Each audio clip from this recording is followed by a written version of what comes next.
안녕하세요. 반갑습니다. 네, 이제 시험이 진짜 얼마 안 남았어요. 한 일주밖에 안 남았죠. 예. 체력보다 정신적으로 무너지면 안 됩니다. 그죠? 끝까지 가야겠죠. 일단 시험 보러 가는 학생들 중에 준비생들 중에 90%가 일단은 무너지죠. 예, 일단 90%가 심리적으로 시험을 포기합니다. 일단. 그러니까 끝까지 포기만 안 하고 가도 그 10% 안에 들 수 있어요. 그럼 실 경쟁률은 한 3, 4대 1 정도 되죠. 항상 모든 시험은. 막 90대 1이다. 근데 실 경쟁률은 3대 1입니다. 3대 1. 다 포기하기 때문에. 자, 끝까지 가시면 되겠어요. 자, 문제 최신 판례 11회. 자, 시작하도록 하겠습니다. 네, 1번. 자, 전자금융거래법에서 접근매체람은 전자금융거래에서 거래 지시를 하거나 이용자 및 거래 내용 진실성과 정확성을 확보하기 위하여 사용되는 수단 또는 정보를 말한다고 규정하고 있습니다. 이때 접근매체라고 하기 위해서는 전자금융거래 계약의 체결이 전제될 필요가 없다. 네, 틀렸죠? 전자 동그라미 쳐볼까요? 그게 이제 키워드가 되겠죠. 일단 접근매체라는 것은 자기 계좌에 접근할 수 있는 매체로서 뭐 카드나 통장 이런 걸 말하죠. 카드나 통장. 그죠? 이제 그러려면은 전자금융거래 계약. 그래서 인터넷 뱅킹 이런 게 될 수 있어야 돼요. 인터넷 뱅킹이 될 수 있는 카드나 통장 이런 걸 우리가 접근매체라고 합니다.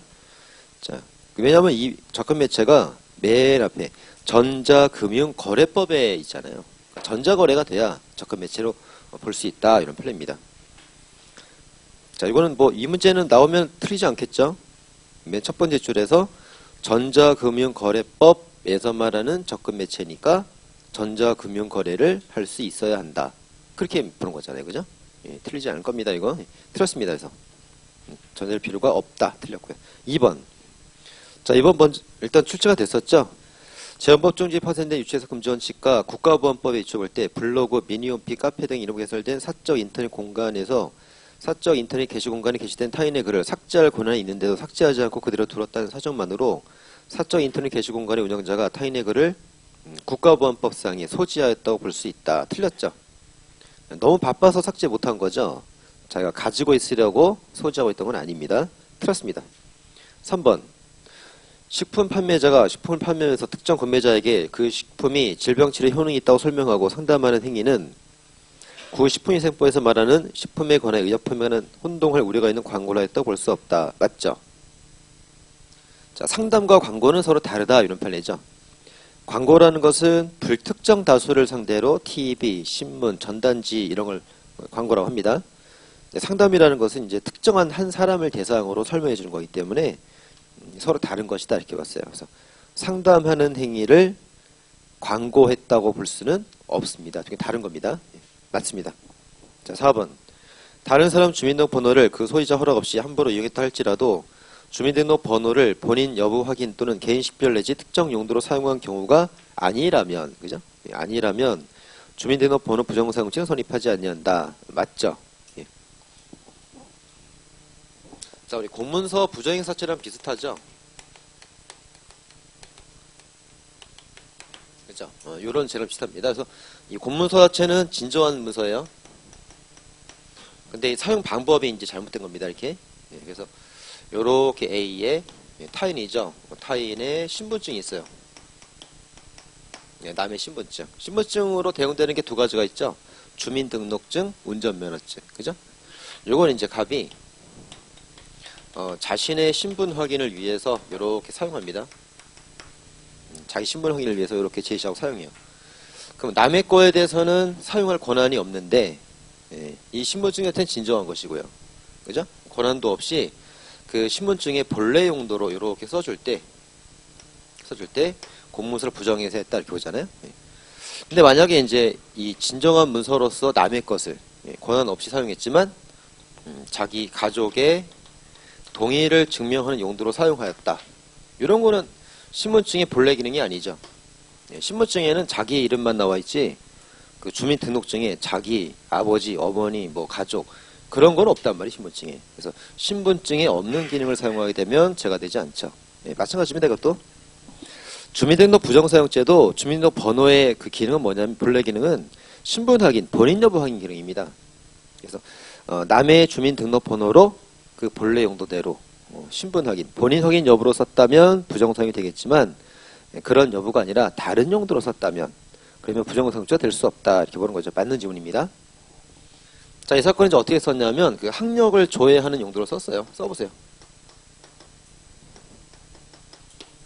예.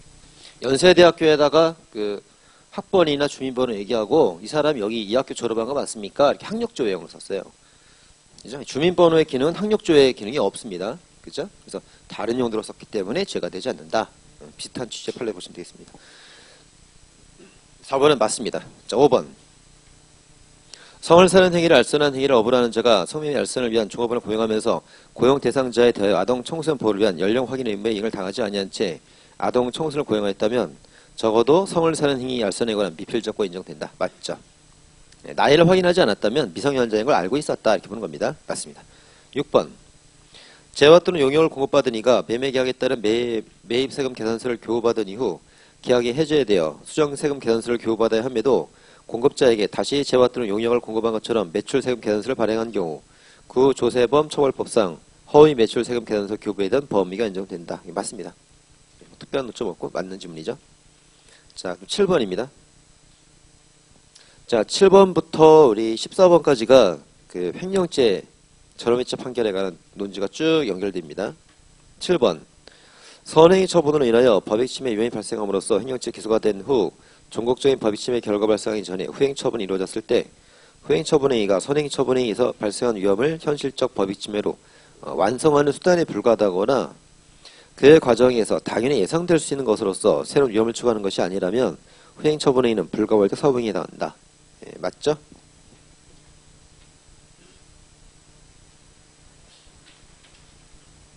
자, 이렇게 보시면 되겠죠. 이건 뭐 여러분들 너무 유명한 판례니까 다들 잘 알고 있을 거예요. 자, A소의 부동산을 갑이 보관을 하고 있다가 이걸 이제 먼저 처분했어요. 선행 처분.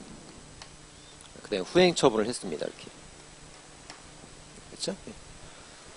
자, 부동산의 가치는 10억이에요. 10억입니다. 근데 선행 처분에서 이 10억 전체를 다 갖다 팔아버렸어요. 10억 전체를 다 팔아버렸습니다.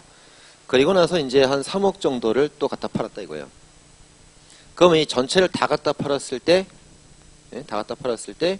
이제 이게 횡령죄 하나가 되고, 10억을 내가 다 먹겠다는 것은 그 일부에 관해서도 내가 먹겠다는 뜻이 포함되어 있는 거죠. 그죠? 그래서 전체를 다 갖다 팔았으면 그거보다 적은 처분을 했더라도 이건 당연히 예상되는 침해다 이거예요. 그래서 이럴 때는 우리가 불가벌적 사후행위다 이렇게 봐주죠. 불가벌이다 이렇게 봐줍니다. 자, 근데 이 부동산에 관해서 선행 처분으로 얼마를 침해했냐면 4억 정도를 침해했어요. 부동산이 이렇게 10억의 가치가 있으면 한 40% 침해했단 말이에요. 네. 그리고 나서 후행 처분으로 한 3억을 또 침해했습니다. 이 3억은 요 40% 안의 3억이 아니고 별개 30%죠 또. 별개 30%. 그죠? 별개 침해입니다. 그러니까 일부와 나머지랑 비슷한 거예요. 그래서 이렇게 40% 침해, 30% 침해. 예상되는 게 아니고 이건 별개의 죄로 봐야죠. 대상이 다르기 때문에. 그래서 이거는 처벌되고 이것도 처벌되고 경합범 처리가 되겠죠. 이렇게. 그렇죠? 예. 자, 근데 이제 여기서 이 10 전체를 다 처분한다는 것은 이제 이게 뭐냐면 뭐 매도했다, 보전 등기했다, 반환을 거부했다, 뭐 이런 표현들이죠. 그죠? 토지를 전부 팔아먹었다. 토지를 전부 보전 등기해서 내가 먹겠다. 남에게 팔아버린 거고 내가 먹겠다는 거고 반환 거부도 내가 다 먹겠다는 거죠. 10억을 다 먹겠다는 거예요. 자, 그러면 그 다음에 이제 이 10억을 다 자기가 먹고 나서 나머지 그 3억 일부에 관해서 근저당권 설정, 근저당권 설정, 근저당권 설정. 3억을 빌려고 담권 설정하는 거잖아요. 이거 다 불가버리죠. 다 침해량이 적기 때문에. 그죠?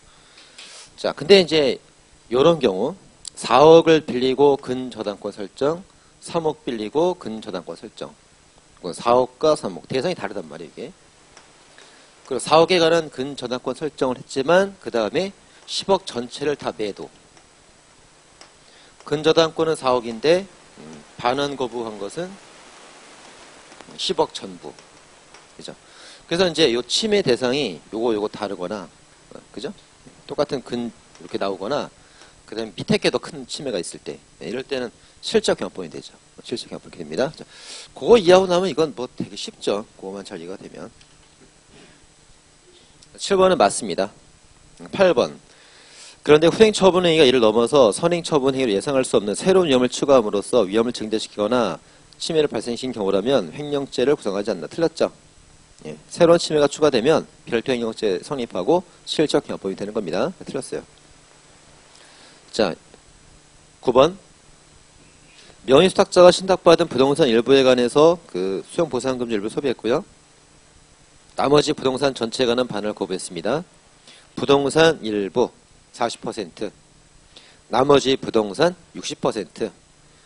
서로 대상이 다르죠? 그러니까 이건 실적 경합범이 돼야 됩니다. 맞습니다. 10번.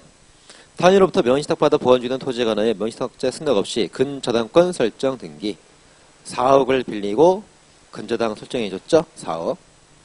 그 다음에 그때 토지가 횡령 성립하게 되고 그 후 피해 승낙 없이 다른 사람에게 토지를 다 팔아먹었죠? 10억 전체에 대한 침해가 있습니다. 선행처분은 4억 침해인데 후행처분은 10억 침해죠. 더 큰 침해잖아요. 그럼 별도 횡령죄가 성립해야죠. 틀렸습니다. 11번. 명의수탁자가 갑 앞으로 근저당권 설정 등기 격려했다가 말소 신청과 동시에 또 근저당권 설정 등기를 신청했습니다. 자, 처음에도 근저당, 두 번째도 근저당. 그죠? 처음에는 40%, 다음에는 30%. 별개 침해이기 때문에 별도 횡령죄 구성해야죠. 맞습니다. 12번. 공동상속인 중 1인이 상속재산의 임야를 보관 중 다른 상속인들로부터 매도, 분배 또는 소유권 등기를 요구받고도 반환을 거부했죠. 반환을 거부했다는 것은 10억을 내가 다 먹겠다 그거죠. 그리고 나서 이제 그 임야에 관해서 근저당권 설정 등기 3억 정도를 담보로 제공해줬습니다. 10억 침해가 있고 나서 3억 침해 있는 거는 예상되는 불가발적 사무가 되겠죠. 그래서 별도의 형체를 구성한다. 틀렸습니다. 더 적은 침해는 불가벌이에요. 13번. 미등기 건물 관리에 위임받아 보호하였던 자가 그 건물을 자신의 명의로 보존 등기했다. 자기 명의 보존 등기하면 자기가 10억을 다 먹겠다는 거예요. 그죠? 그리고 나서 이제 근저당권 설정 등기 3억 정도 설정해 준 것은 더 적은 침해이기 때문에 이거는 별도의 형체를 구성하지 않는다. 맞죠?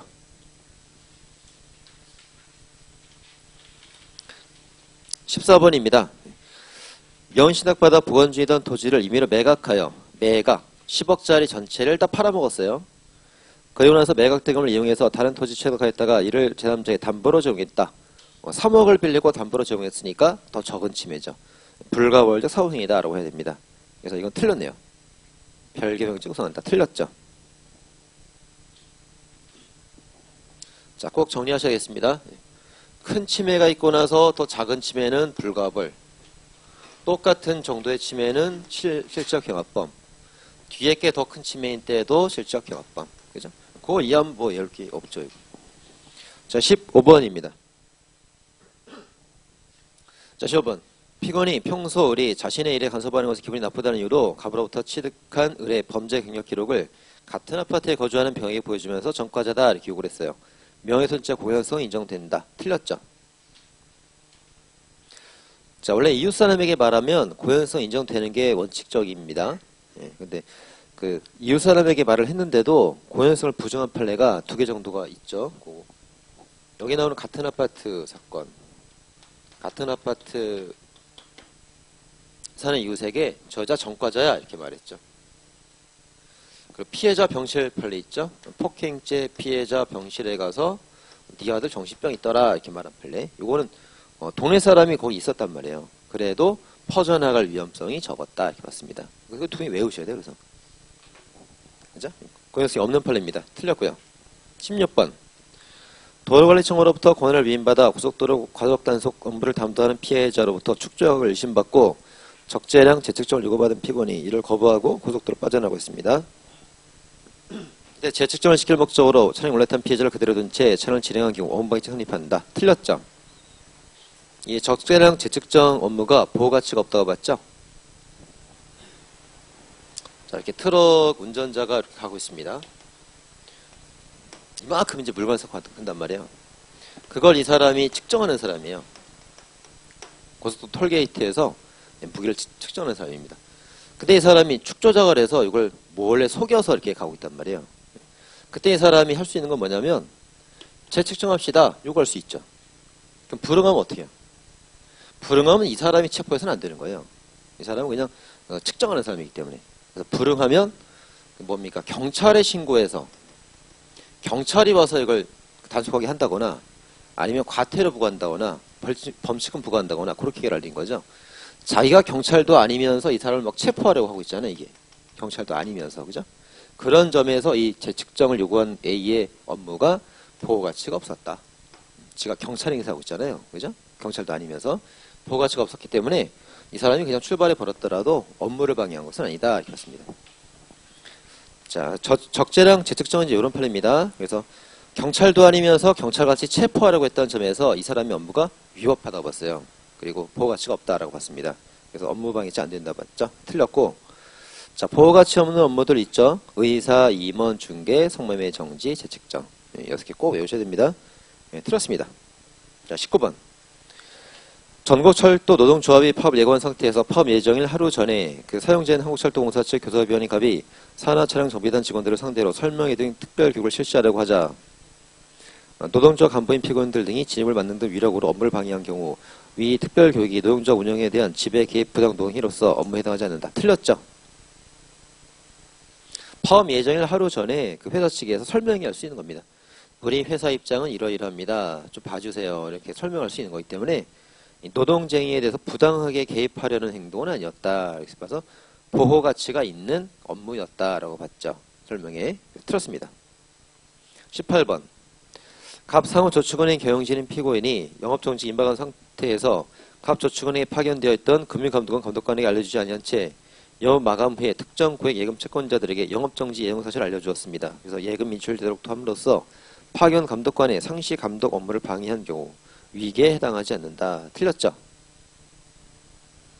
상호저축은행이 이제 예금이 정지될 상황이었고 이런 사실이 만약에 퍼져나가면 난리가 나죠. 다들 와서 자기 돈 달라 막 난리가 날 겁니다.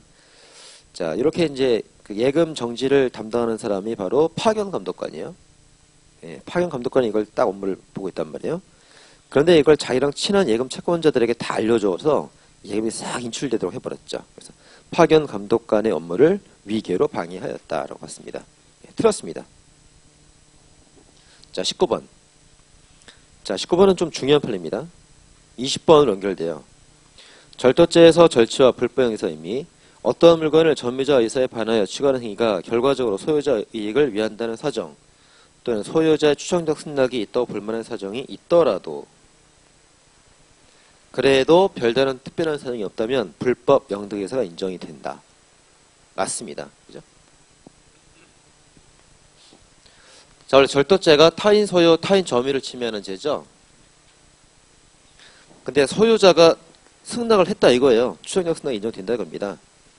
소유자의 승낙이 추정되더라도 그래도 불법 영득의사가 인정된다. 그죠? 예. 자, 맞습니다. 예. 자, 그럼 이제 이게 무슨 내용인지 20번을 보도록 하겠습니다. 피고는 수용자 소유자인 공공캐피탈로부터 갑의 명의로 수용차를 리스하여 운행하던 중 사채업자 일로부터 1,300만 원 빌리면서 미수용차 인도하였고 피고인이 차용금을 변제하지 못하자 사채업자는 미수용차를 매도하여 최종적으로 피해자가 매수인이에요. 그죠? 매수인. 매수인이 미수용차를 매수하여 점유하게 되었는데 그죠? 피해자가 매수인이면서 점유자네요. 밑줄 한번 쳐볼까요? 피해자 밑줄 그 다음 매수하여 매수 밑줄 점유하게 되었는데 점유 밑줄. 그래서 피해자가 매수인이고 곧 점유자입니다. 자, 피고는 피해자 만나기로 약속 장소에 주차되어 있던 미수용차를 미리 가지고 있던 보조열쇠를 이용해서 임의로 가져갔습니다. 자, 밑줄 쳐보세요. 임의로 가져갔다. 임의로 가져갔다는 것은 양해를 구하지 않고 승낙을 받지 않고 다른 말로 무단 취거 이렇게 표현하죠. 무단으로 자기 마음대로 무단 취거에 가버린 겁니다. 자, 이 위의 수용차는 갑을 통하여 공공캐피탈에 반납이 됐죠. 거기다 밑줄. 공공캐피탈에 반납. 이 공공캐피탈이 차량의 소유자예요. 예, 소유자한테 반납이 된 겁니다. 이렇게. 자, 그래도 피고에게 불법 영득의사 인정해서 절도죄 인정했던 사건입니다. 맞는 지문입니다. 이게. 자, 전체 구도를 한번 보겠습니다. 피고인이 있고 공공캐피탈이 있는데 이 캐피탈이 승용차 소유자예요. 그래서 이 사람이 갑의 명의로 장기 리스를 한 거죠. 그죠? 자동차를 3년 동안 빌려 쓰고 있단 말이에요, 이렇게. 소유자는 캐피탈이고.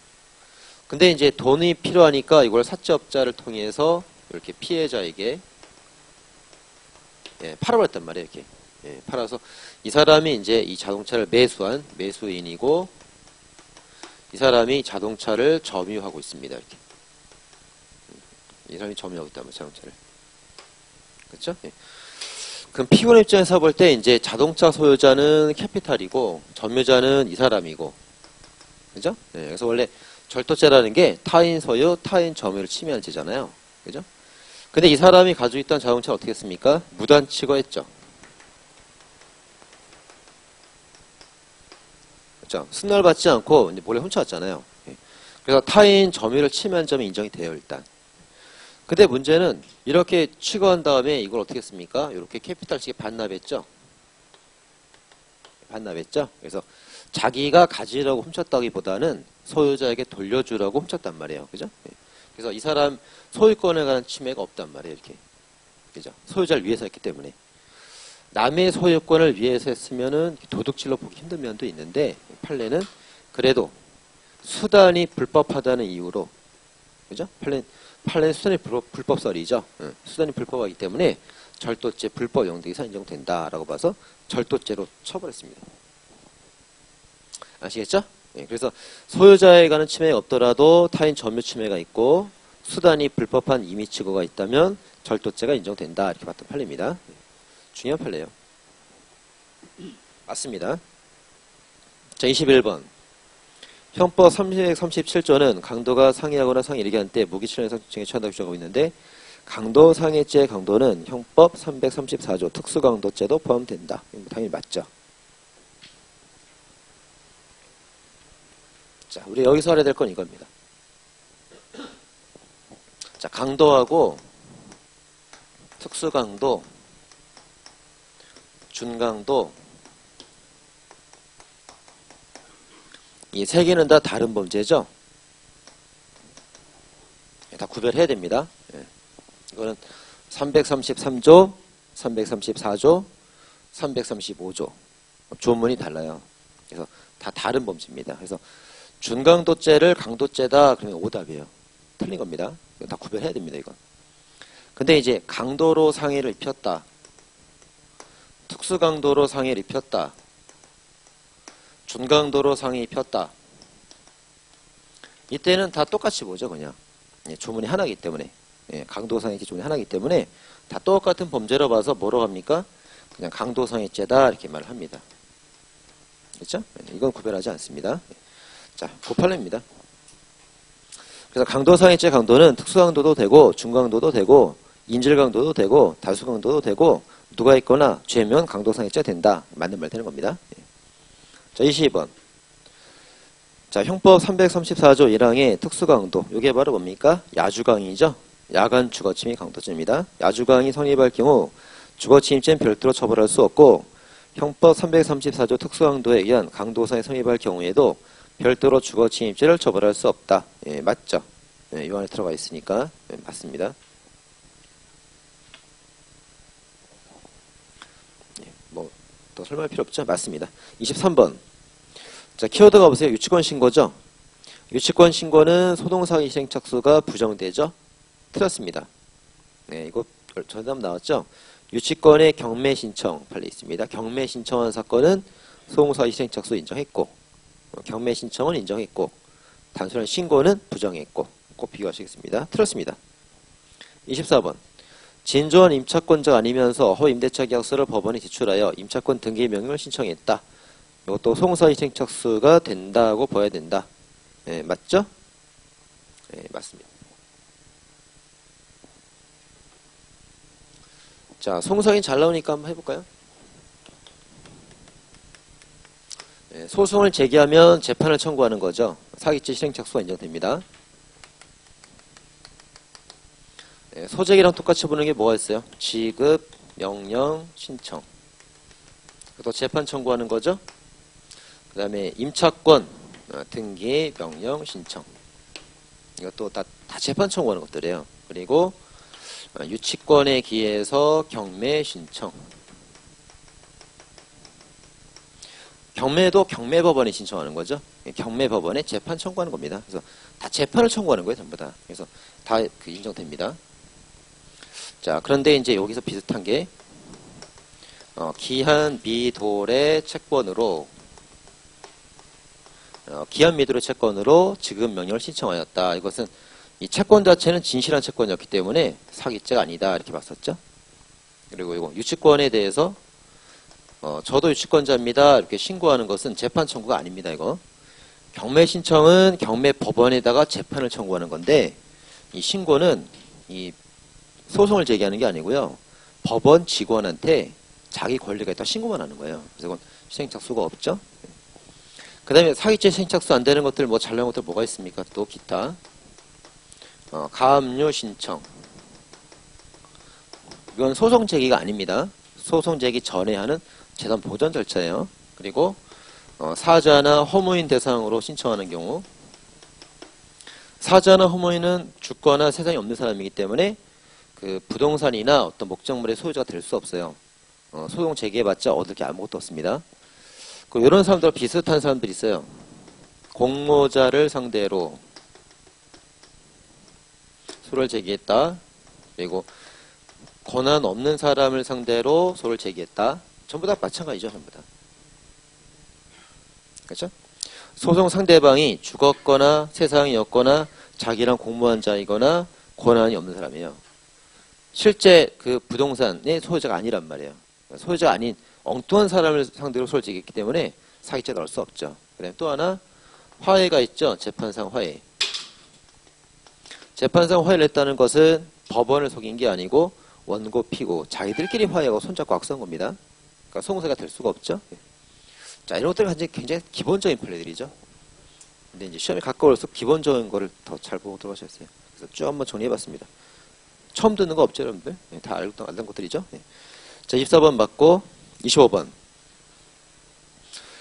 컴퓨터 사용 사기죄에서 정보 처리는 그 사기죄에서 피해자 처분행위 사용 혐의로 입력된 허위 정보 등에 의해서 계산이나 데이터 처리가 이루어짐으로써 직접적으로 재산 처분의 결과를 처리해야 되고 행위자나 제삼자, 제한상 이치 등은 사람의 처분행위가 기재됨이 없이 컴퓨터 등의 정보 처리 과정이 이루어져야 된다. 네, 맞습니다.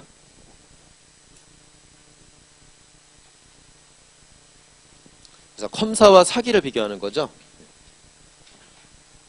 갑, 사람, 컴퓨터. 그죠? 1번. 사람을 기망해서 사람이 돈을 손에 쥐어줬어요. 사람을 속여서 사람이 착오로 돈을 교부했습니다. 사기죄죠. 그 다음에 2번. 사람을 기망해서 얘가 컴퓨터로 얘한테 돈을 붙여줬습니다. 2번. 이것도 사기죄죠. 그죠? 사람을 속여서 그 사람이 자기 컴퓨터에 접속해서 돈을 보내게 만들었어요. 이거 사기죄입니다. 3번. 컴퓨터를 속여서 컴퓨터 조작 결과를 보고 사람이 돈을 건네줬어요. 이것도 사기죄죠. 다 공통점이 이거 뭐 1, 2, 3 뭐 쓸 필요 없고 다 공통점이 사람이 개입됐잖아요. 그죠? 다 사기죄입니다. 사람을 기망하는 범죄, 사기죄. 예. 그러면 컴퓨터 사용사기죄라면 어떻게 해야 돼요? 피해자인 사람이 전혀 개입하지 말아야 돼요. 예, 사람은 전혀 개입하면 안 됩니다. 개입하지 않고 오로지 컴퓨터를 속여서 컴퓨터에서 돈이 나와야 돼요. 이렇게. 그죠? 가장 대표적인 게 계좌이체잖아요. 그죠? ATM기 전산망 컴퓨터에 접속을 해서 자기 계좌로 이체시키면 사람은 개입되지 않잖아요. 이게 바로 컴사입니다. 컴퓨터를 속여서 컴퓨터로부터 뭔가 이익을 취득하는 경우. 이게 컴사입니다. 컴사입니다. 그죠? 예. 그래서 이것도 마찬가지예요. 컴사가 되려면 사람이 개입하지면 안 된다. 사람이 개입하면 사기죄가 돼버립니다. 그죠? 맞는 지문입니다. 자, 그렇다면 이제 이러한 논리로 26번을 볼 때 시공공사발주처인 지방자치단체 등의 재무관 컴퓨터에는 암호화되기 직전 15개 예배 가격과 그 추천번호를 해킹하여 볼 수 있는 악성 프로그램을 입찰자 컴퓨터에는 입찰 금액을 입력하면서 선택하는 2개 예배 가격 추천번호 미리 지정된 추천번호 4개 중에서 선택되어 조달청 서버로 전송되도록 한 악성 프로그램을 각각 설치했습니다. 여기까지 뭐 중요한 게 아니죠. 그죠? 뭔가 컴퓨터에 악성 프로그램을 설치했다 이거예요, 일단. 그래서 낙찰한 걸 미리 알아냈습니다. 그래서 이제 얘가 이걸 얻었구나. 그러면 컴사죠, 뭘. 그죠? 근데 거기서 끝난 게 아닙니다. 계속 읽어봤더니 특정 건설사의 낙찰이 가능한 입찰 금액을 알려줬고 그 건설사가 낙찰을 받게 했다는 거죠. 예, 그래서 낙찰 금액 상당의 재산상 이익을 취득하게 하였다면 컴퓨터 사용 사기죄에 해당하지 않는다. 맞는 지금 되는 겁니다. 자, 무슨 의미인지 아시겠죠? 컴퓨터에 악성 프로그램을 설치해서 그로부터 직접 이익을 얻었으면 컴사예요. 근데 결국 이걸 그 사람한테 알려줬잖아요. 사람한테 알려줘서 사람의 개입이 돼버렸어요. 그러면 이건 사기죄로 갈 수는 있겠지만 컴사는 될 수 없는 겁니다. 사람이 개입됐기 때문에. 예, 그런 판례입니다. 맞는 질문이죠. 자, 27번. 금은방 운영하는 피건이 갑이 맡긴 금을 시세에 따라 서급하는 방법을 운영하여 매달 일정한 이금을 지급하는 한편 요청이 있으면 언제든지 반환 약정이 있는데 갖다 써버렸다. 횡령죄 맞습니다. 자, 항상 금전, 이익금 이런 거 나오면 뭐 생각하면 돼요? 두 문자 생각하면 됩니다. 수어프, 프라이 익혀서 전부 집에 넣고 배가 변하니 낙담하는 시선을 보낸다. 그거 빼고는 다 횡령죄예요, 그냥. 그죠? 그래서 맞다 보시면 돼요. 그 다음에 28번은 보수판례인데 우리 지난 시간에 정리해드렸습니다. 보수판례 두 개 있다고 그랬어요. 주식회사 대표회사가 적법하게 수령할 권한이 있는 보수가 압류될 우려가 있자 이를 피하기 위해서 근무하지 않는 임금 명목으로 조성하여 수령한 경우 횡령죄 선입한다. 틀렸죠? 네, 보수판례 두 개 있죠? 적법하게 수령할 권한이 있는 보수. 이건 죄가 되지 않겠죠? 그죠? 그 다음에 우리 어젠가 배웠던 거 정관 절차 위반하여 받은 보수. 그건 죄가 됐었죠. 횡령죄 됐었죠. 자, 정관 절차 위반한 것은 죄가 됐고 적법하게 수령할 권한이 있는 것은 죄가 되지 않고 그러니까 뭐 외울 필요 없이 읽어보시면 됩니다. 예. 그래서 틀렸습니다. 자, 29번. 피고인이 피해자 갑으로부터 명의신탁받아 보관중이던 부동산에 임의로 근저당권을 설정하였는데 위 부동산에는 이전에 별도 근저당권 설정 등기가 맞춰져 있던 경우 피고인이 부동산을 횡령해 취득한 이익은 부동산 시가 상당 이익에서 위 범행 전에 설정된 피담보 채무액을 공제한 잔액이 아니라 부동산을 담보로 제공한 피담보 채무액 또는 채권 최고액이라고 보아야 한다. 예, 맞습니다. 어떤 사기죄나 횡령죄에서 어떤 액수를 공제하면 안 되죠. 예, 그래서 공제 세모 치시고 예, 공제한 잔액이 아니다 이겁니다. 맞는 질문이고 29번은 좀 어려울 거야 아마. 근데 이제 이거 알아듣는 학생들도 가끔 있습니다. 그래서 설명을 좀 드리고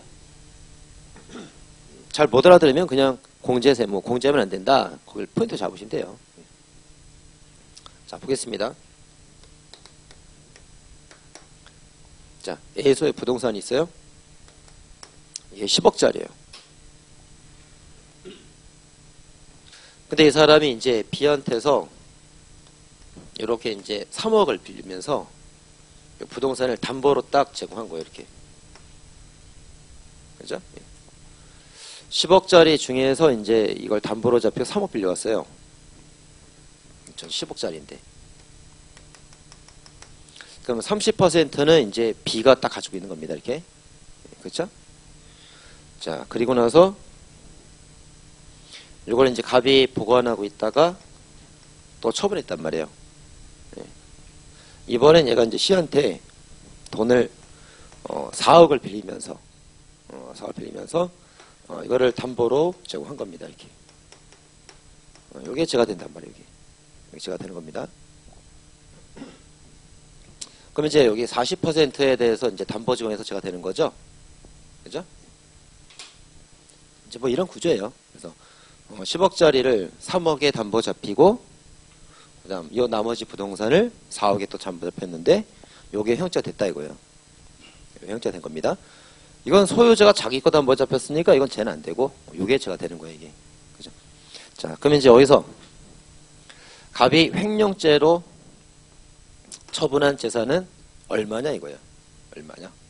자, 1번 10억이다. 2번 3억이다. 3번 4억이다. 그 다음에 4번 10억에서 3억을 공제하면 70% 남으니까 7억이다. 뭐냐 이거 이게. 그죠? 횡령죄로 처벌한 건 얼마예요? 3억이죠, 3억. 3억 이겁니다, 이거. 그죠? 이거. 요걸, 4억이란 말이에요, 4억. 그죠? 그래서 요게 바로 횡령죄이기 때문에 4억에 관한 횡령죄가 되는 거예요. 10억에서 3억을 공제하고 7억 남았다고 7억에 관한 횡령죄다 하면 안 된단 말이죠, 이게. 왜냐면 이 액수가 왜 중요하냐면 액수에 따라서 특가법이 적용되고 가중처벌돼요. 죄명이 달라집니다, 이게. 자, 한번 볼까요? 피건이 피해자 갑으로부터 명의신탁받아 보완주의던 부동산에 임의로 근저당권을 설정했는데 이 부동산은 10억짜리였고 그 전에 이미 3억에 관한 등기가 맞춰져 있었어요.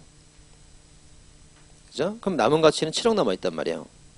근데 피건이 부동산을 횡령하여 취득한 이익액은 부동산 시가 10억에서 범행 전에 설정된 3억을 제외한 7억에 관한 횡령죄로 보면 안 되고 이 피고인이 담보로 제공한 액수는 4억이었기 때문에 4억에 관한 횡령죄만 된다고 보아야 한다. 이게 사실 당연한 말을 쓰고 있는 겁니다, 이게. 근데 잘 모르겠다. 시험도 얼마 안 남았고 잘 모르겠다. 그러면 거기 공제한 잔액이 아니라 한 공제 세모입니다. 그렇죠? 우리가 사기죄나 횡령죄, 뇌물죄에서 공제하지 않잖아요. 비용, 대가 공제하지 않죠? 자기가 얻은 액수 전부라고 말을 하죠. 우리가 항상 잘 나누는 판례죠. 그러니까 공제하면 안 된다. 그렇게 포인트를 딱 잡으시면 됩니다. 이해하면 더 좋고 이해가 안 되면 공제하면 안 된다. 그렇게 잡으시면 되겠어요. 맞는 질문입니다. 그래서 자, 30번. 자, 주식회사 임원이 공적 업무 수행을 위해서만 사용이 가능한 법인카드를 개인 용도로 계속적 반복적 사용한 행위는 배임죄를 구성하며 그 법인카드 사용에 대하여 실질적 양해를 얻었다는 사정이 있더라도 불법 명대에서 인정됩니다. 맞습니다. 31번. 피고인이 회사 대표이사로서 임원들과 사이 무효인, 자, 무효 세무죠. 자, 무효인 주식 매수 선택권 부여 계약을 체결한 것만으로는 배임죄 기소로 볼 수 없고, 맞습니다. 그 후 임원들의 주식 매수 선택권 행사에 응하여 신주를 발행해 줄 때, 그죠? 발행 동그라미. 그때 비로소 배임죄 기소가 된다. 맞습니다. 자, 이거 최근에 기출됐거든요, 이게. 그래서 좀 봐야 되겠어요. 자, 우리 이거 한번 설명드린 적 있을 겁니다, 이렇게. 자, 갑이 A 회사 명의로 이 사람이랑 뭔가 계약을 딱 체결했어요. 자기가 돈 빌리면서. 그죠? 네, 그래서 자기가 개인적으로 돈을 빌렸는데 회사가 책임진다. 계약을 체결했어요. 그럼 이거 배임죄가 돼야죠, 이거. 그죠? 회사 명의 계약체. 배임죄 돼야 됩니다. 자, 근데 뭐라고 그래요? 이 계약이. 무효라고 그러죠, 지금. 그죠? 이게 무효라고 하잖아요. 계약이 무효라면은 회사는 책임을 질 필요가 없어요. 그죠? 그럼 회사에 손해를 준 게 아무것도 없잖아요. 그럼 무죄입니다, 이건. 무죄. 그죠? 그런데 이제 그 다음에 이 사람이 회사 명의로 진짜로 신주, 새로 발행한 주식을 진짜로 줘버렸어요, 그냥. 신주를 새로 발행해서 손에 쥐어줬습니다. 그럼 이 사람한테 뭔가 권리를 진짜 준 거잖아요. 그러니까 이거는 배임죄가 된다 겁니다, 이게. 아시겠죠? 자, 이런 실해조를 배운 적이 있습니다. 자, 다시 한번 해보겠습니다. 자, 개인적으로 돈을 빌리고 개인 명의 차용증을 써줬다. 무죄. 그죠? 그 다음 회사 명의로 차용증 같은 걸 써줬다. 그럼 원래 배임죄가 되는 거예요. 상대방이 이것을 알고 있었다면 무효가 되니까 무죄. 그죠? 자, 근데 이제 요게 그 회사 명의로 써줬고 피해자가 상대방이 그걸 알고 있었더라도 얘가 발행한 것이 약속어음이었다면 약속어음이었다면 배임죄. 배운 적 있죠? 그래서 다른 건 몰라도 이 세 개는 꼭 알아두셔야 돼요. 개인 명의 차용증 무죄. 회사 명의 차용증인데 상대방이 알고 있으면 무죄. 근데 상대방이 알고 있어도 약속어음이면 배임죄가 됩니다. 같은 구조예요. 그래서 이것도 계약이 무효인 단계에서는 무죄. 신주를 발행해서 손에 딱 쥐어줬기 때문에 약속하면 손에 쥐어준 것처럼 이런 건 배임죄. 아시겠죠? 그렇게 꼭 정리하셔야겠습니다. 자, 잘 이해가 안 가도 외울 수 있어요. 외울 수 있습니다. 이해가 되면 더 좋고요. 자, 그래서 무효인 계약 체결은 죄가 되지 않습니다. 효력이 없으니까 뭐 회사는 아무 책임을 안 져요. 근데 그 신주를 발행해서 손에 쥐어준 것은 신주, 주식, 어음 똑같단 말이에요. 그래서 손에 쥐어준 것은 그건 배임죄가 되는 겁니다. 그래서 맞는 질문이죠. 최근에 기출됐습니다. 이 판례가 꼭 알아두시겠어요. 자, 32번입니다. 자, 부동산 매매업자 갑이 피고인에게서 토지거래 허가 구역 내 토지를 매수하면서 사실 이거 더 읽을 필요가 없어요. 토지거래 허가 구역 내 매수하면서 허가를 받지 않았겠죠. 그죠? 그래서 토지거래 허가를 받지 않은 경우는 뭐가 됩니까? 무효가 돼버리죠. 예, 무효가 돼버리기 때문에 배임죄 안 됩니다. 맨 마지막에 배임죄 성립한다. 틀렸죠. 예, 좀 더 자세히 보면 이제 회사 직원의 명의로 했기 때문에 이게 무효가 됐거든요. 근데 여러분들 뭐 다 읽을 필요 없어요. 그래서 부동산에 관해서 토지거래 허가 딱 넣으면 허가 안 받은 거예요. 이거 안 받은 거고 무효이기 때문에 뭐 어쩌고 저쩌고 뭐 이중매매하고 그래도 배임죄 안 됩니다. 토지거래가 나오면서 배임죄 되는 판례 본 적 있어요? 없어요. X. 예, 틀렸습니다. 자, 근데 이제 토지거래 허가 다 무죄 그러면 안 돼요 또.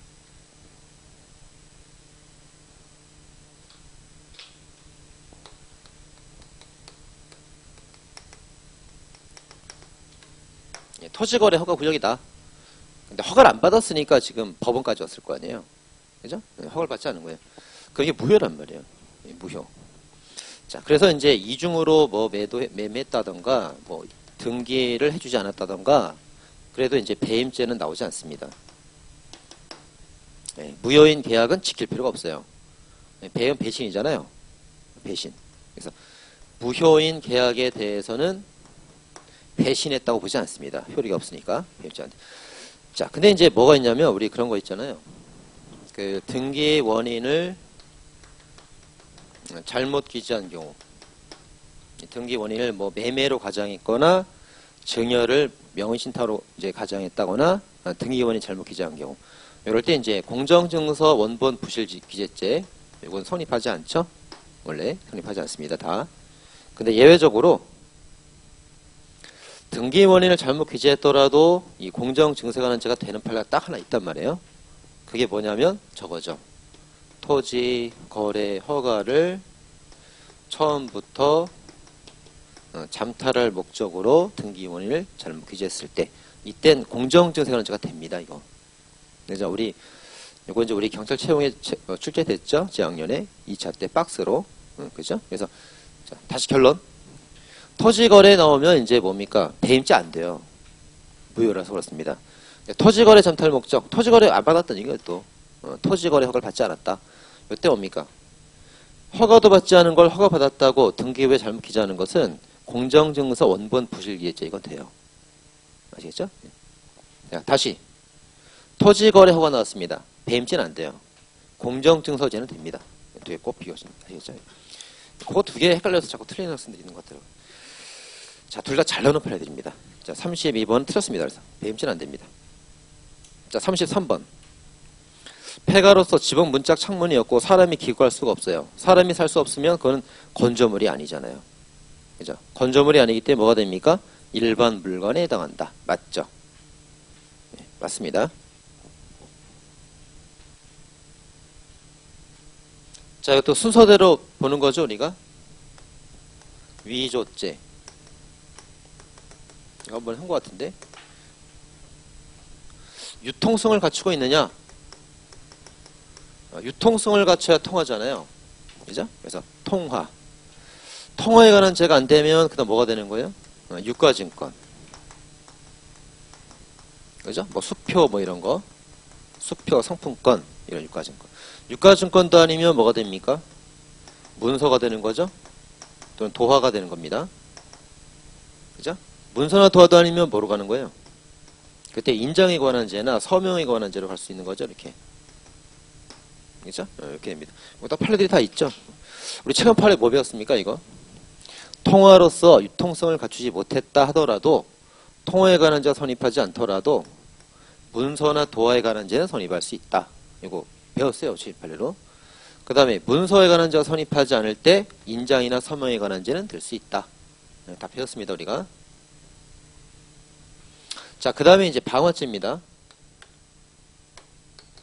자, 건조물이라는 것은 사람이 기거할 수 있어야 돼요.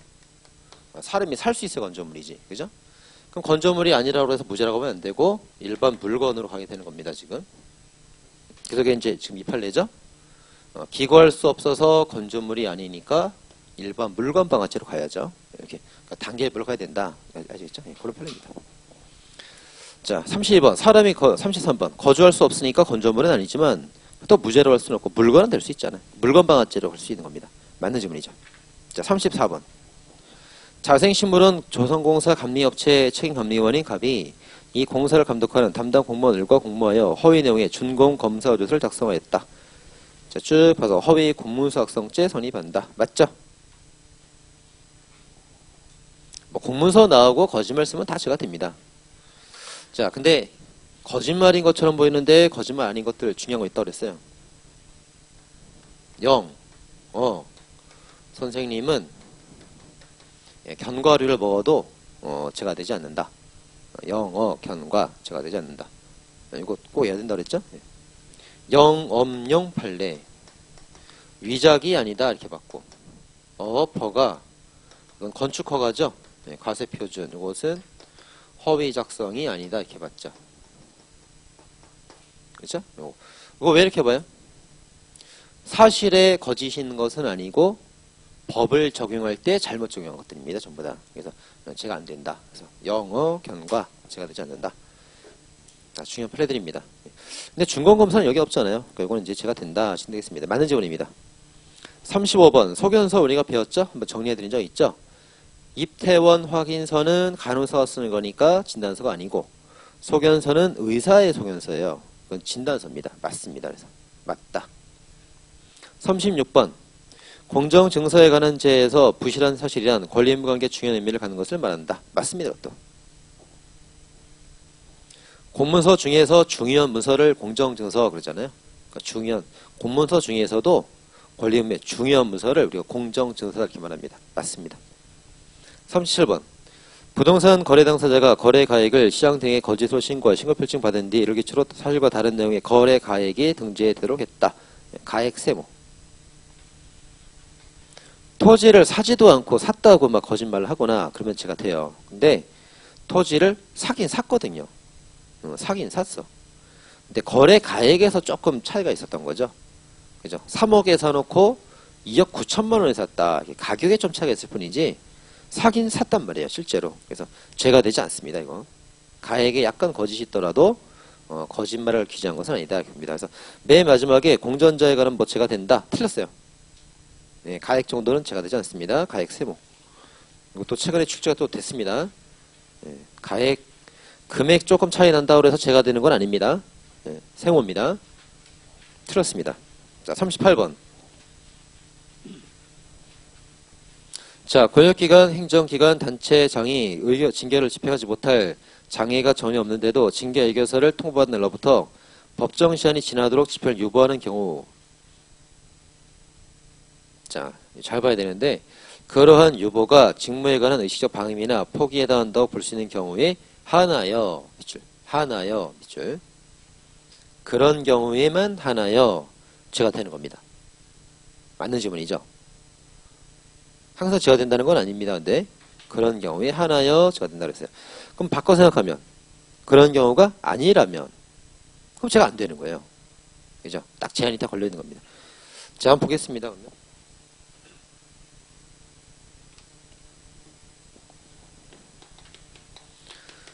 자, 교사가 이제 정치적인 발언을 한 거예요. 박근혜를 죽여라. 난 이해할 수가 없다. 왜 세금을 이렇게 올리는지. 박근혜를 죽여라. 이렇게 발언했단 말이에요. 그래서 이제 상부에서 이 교장한테 이렇게 얘 징계해라. 잘라라. 너무 선생으로서 못할 발언을 했다. 잘라버려라. 징계 그 명령에 떨어진 겁니다. 이렇게. 그죠? 그럼 이제 상부에서 이제 징계명령이 떨어지면 이 사람도 공무원이기 때문에 공립학교는 이제 공무원이에요. 공무원이기 때문에 상관의 명령을 지켜야 된단 말이에요. 그죠? 근데 이 사람이 이 교사를 자르지 않고 징계하지 않고 그냥 하루 이틀 3일 쭉 그냥 놔뒀단 말이에요. 이렇게. 그러니까 이제 너 상관이 명령을 내렸는데 왜 자르지 않고 계속 차일피일 미루는 거냐? 벌써 석 달이 지났다. 왜 자꾸 미루는 거야 이걸? 유보. 자꾸 미루는 거야. 그래서 이제 이 사람이 지금 직무유기죄가 되는 거 아니냐 이렇게 이제 문제가 됐단 말이에요. 이렇게 아시겠죠? 예. 자, 근데 이럴 때 이제 두 개로 나눠볼 수가 있겠죠. 이 사람이 이제 이 상관의 명령에 따라서 징계를 해야 되는데 이 사람이 그냥 이거를 방치하고 있는 거예요. 그냥 나도 몰라 그냥 알아서 해. 방치해버렸단 말이에요. 3개월 동안을. 그러면 이제 뭡니까? 직무유기가 되는 거죠. 그죠? 근데 이 사건은 이제 그래서 했던 게 아니고 이 사람이 이제 정치적인 발언을 해서 이 사람이 지금 재판을 받고 있어요. 예, 재판을 받고 있고 1심, 2심, 3심 지금 재판을 받고 있고 조금만 있으면 이제 재판 결과 나옵니다. 이제 예, 재판 결과 나오는데 만약에 재판에서 무죄다 이렇게 나오면 그러면 얘는 죄가 없자니까 자르면 안 되겠죠. 그리고 재판 결과 유죄다 이렇게 나오면 그때 잘못한 게 맞으니까 자르면 되겠죠. 그러니까 재판이 진행 중에 있기 때문에 이 재판 결과 어떻게 나올지 지켜보자 이거예요. 지켜봐서 요러면 자르면 되고 요러면 안 자르도 되는 거니까 한 3개월 정도 좀 지켜보자. 재판 결과 지켜보자. 라는 의미에서 그냥 좀 밀었던 거지 방치한 게 아니란 말이에요. 그죠? 이 사건은 지켜보자. 재판 결과 지켜봐서 거기에 따라서 우리가 징계 여부를 결정하자. 이렇게 했던 거기 때문에 직무를 유기하고 방치했다고 볼 수는 없죠, 이게. 그래서 실제 이 사건에서는 그 재판 결과 지켜보자 이 정도 때문에 이 사건에서는 직무유기죄로 처벌되진 않았습니다. 처벌되진 않았어요. 실제로는. 아시겠죠? 그래서 이게 이제 일반론으로서는 이렇게 말하는 겁니다. 그래서 징계 의결을 통보받은 날로부터 법정 시한이 지나도록 가만히 밀어두고 있었을 때 이게 죄가 되려면 의식적 방임 포기로 인정돼야만 죄가 될 수 있다. 네, 좀 지켜보자. 재판 결과 지켜보자라고 하면서 밀었다고 그래서 죄가 되진 않는다. 일반론입니다. 그러니까 이거는 이제 문제를 푸실 때 이렇게 나오죠. 방임 포기에 해당한다면 그럼 죄가 된다 보시면 되고 방임 포기에 해당하지 않는다면 그럼 죄가 안 된다 보시면 됩니다. 아시겠죠? 네. 자, 맞는 질문입니다. 자, 39번. 임명권자에서 임용되어 공무에 종사한 사람이 나중에 임용 결격자였음이 밝혀져 당초 임명이 무효인 경우 이런 사람도 공무원으로 봐야 됩니다. 그래서 뇌물을 받으면 수수료죄로 처벌할 수 있어야겠죠. 맞습니다. 자, 이것도 어제 우리 비교 판례 봤었죠? 조합이 있고 조합장이 있고 공무소가 있고 공무원이 있습니다. 처음부터 조합 설립이 무효예요. 그럼 조합장도 없는 겁니다. 이거 얘는 범죄가 되지 않습니다. 그래서 단체 자체가 없어지면 구성원도 없는 거예요. 처음부터. 자, 근데 여기서는 이제 이 사람이 임용 결격으로 공무원 자격이 없는 자였죠. 그래도 국민들은 이 공무소를 신뢰한단 말이에요. 이게. 자, 어떤 순경이 임용 결격 사유에 있어서 순경 자격이 원래 없던 자였어요. 그래도 우리 국민들은 이 경찰 전체를 신뢰한단 말이에요. 그래서 너는 공무원으로서 돈을 받았기 때문에 죄가 된다 이겁니다. 두 개 꼭 비교하시라고 했습니다. 어제 나왔고 오늘 나왔습니다. 두 개 꼭 비교하시겠어요. 뇌물죄로 처벌할 수 있다. 맞습니다. 자, 40번. 뇌물을 수수한 자가 공동수수자가 아닌 교사 종범에게 뇌물 중 일부를 사례금으로 준 경우라면 뇌물 수수자에게 수수료액 전부를 추징할 수 있다. 그래야 되죠? 네, 틀렸습니다. 그리고 교사 또는 종범에게 준 금액을 공제한다. 틀렸죠. 공제 세무. 틀렸습니다. 자, 이것도 이제 잘 나오죠. 뇌물죄 몰수추징은 뭐 거의 한 번을 한 번씩 나와요. 자, 갑이 공무원에게 1,000만 원을 줬습니다. 근데 이 사람이 이제 병에게 400만 원을 전달했어요. 그죠? 자, 그럼 이제 이 을로부터 추징해야 되는 액수는 이 사람이 받은 돈 1,000만 원 전부죠. 이게 원칙이죠. 전달했더라도 공제하면 안 되잖아요. 무조건 1,000만 원 전부입니다. 무조건. 근데 예외가 두 개가 있죠. 예외. 1번. 자, 갑의 취지에 따라서 전달했던 경우. 그죠? 이때는 이거 400만 원 제외하고 600만 원만을 을한테서 추징합니다. 취지에 따라 전달한 것을 빼줘야 돼요. 그 다음 두 번째. 이 을하고 병 둘이서 처음부터 공동 수소자였던 경우. 그러니까 이제 얘가 받아다 전달한 게 아니고요. 처음부터 뇌물죄 공범들이에요. 공범들. 예. 공범들인데 이제 얘가 1000을 받아서 6대 4로 분배한 거예요. 그죠? 예. 분배한 경우. 이럴 때는 이제 얘한테서 400, 얘한테서 600. 예. 분배한 액수만 추징해야 되겠죠. 예. 그럴 때도 400을 제외하고 600만 추징해야 되는 겁니다. 이게. 예. 두 개의 이유가 있습니다. 두 개. 이 두 개를 제외하고는 전부 다 전부 추징이에요. 자, 교사종범에게 사례금을 전달해 주었더라도 그거 공제하면 안 됩니다. 예, 공동수자했거나 취지에 따라 전달했거나 그럴 때만 그거 공제하고 나머지 추징하는 겁니다. 그래서 틀렸습니다. 자, 41번. 복지도움이 나왔네요. 예, 복사는 아르바이트생들은 공무원이 아니죠. 예, 복사, 복지도움이, 집행관, 사무원 이런 애들은 공무원 아닙니다. 그래서 틀렸습니다. 42번. 자, 42번과 43번은 이제 비슷하게 벌어진 사건인데 42번. 갑 정당 당직자인 피고인들 등이 회의장 앞 복도에서 출입이 봉쇄된 출입문을 뚫을 목적으로 안쪽의 집기를 손상하거나 회의장 내 물을 분사했죠. 자, 이 사람들의 죄명이 뭡니까? 공용물건 손상죄, 국회회의장 소동죄. 이건 제가 된다고 봤죠. 그죠? 정당이 아닙니다. 틀렸습니다. 틀렸죠? 정당이가 아니고 제가 된다고 봤어요. 그 다음 43번. 갑 정당 당직자인 피고인들 등이 국회 외교통상 상임위원회 회의장 출입문 앞에 배치되어 출입을 막고 있던 국회 경위들을 밀어내기 위해서 막 잡아당기 밀치고 했죠. 자, 이때 적용되는 죄명은 공무집행 방해죄. 이거는 성립하지 않는다고 봤죠? 맞습니다. 자, 왜냐면 국회의원이 회의장에 들어가는 거는 누구도 막을 수가 없습니다. 국회의원이 국회 회의장 들어가 회의하겠다는데 누가 막아요? 대통령도 막을 수 없죠.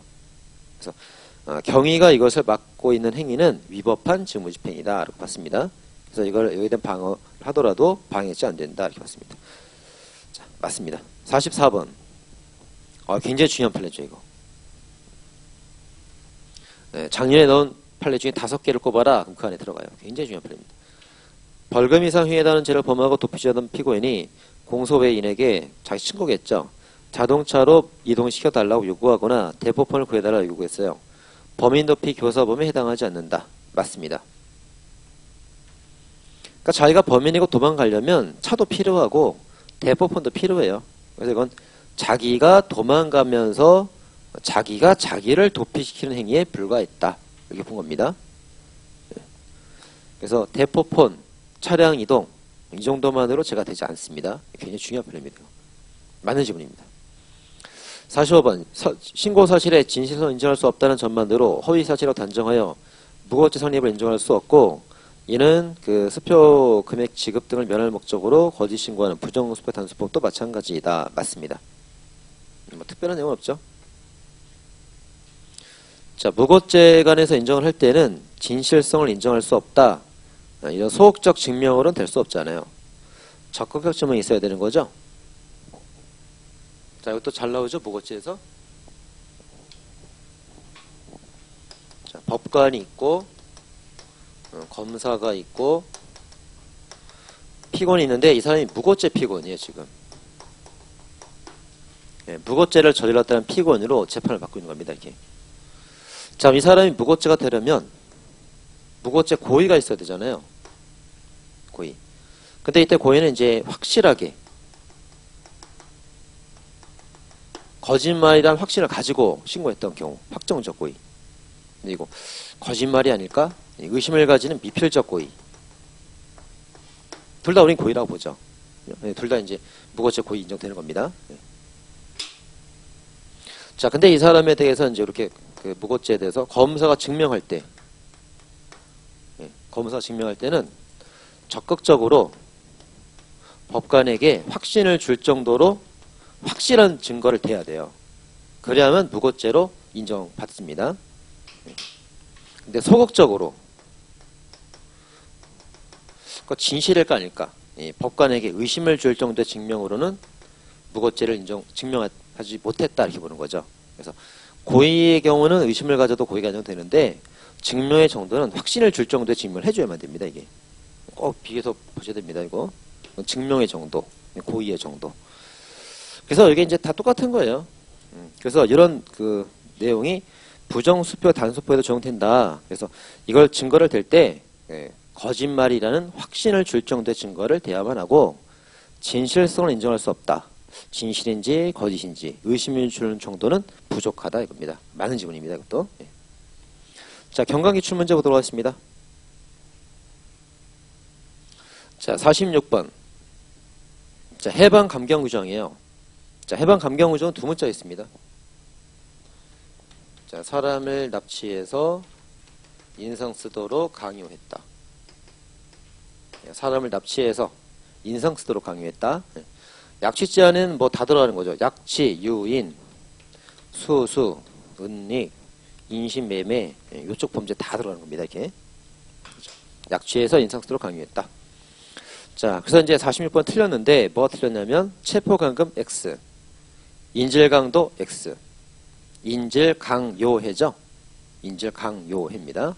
인질강도는 X입니다. 인신매매, 인질상해. 인질상해가 바로 인상이죠. 인상. 약취인죄. 그래서 체포감금이랑 인질강도 두 개 틀렸습니다. 47번. 공문서 작성 권한자가 직접 서명하지 않고 타인에게 지시하여 자기 성을 흉내내도록 하였다. 권한자가 권한 있는 사람이 시켰죠. 권한 있는 사람이 승낙을 했죠. 승낙을 받고 했으니까 위조죄 안 됩니다. 틀렸습니다. 48번. 도박해당죄는 영리 목적을 필요로 한다. 맞습니다. 그런데 현실적 이익을 얻었을 것을 요한다. 틀렸죠. 49번. 공무원 의지되는 정비사업 전문관리업체 대표이사인 피고인이 여러 회사들에게서 재개발 정비사업 시공사로 선정되도록 도와달라는 취지의 부탁을 받고 자신이 실질적으로 장악하고 있는 회사 명의로 돈을 받았습니다. 자기 회사네.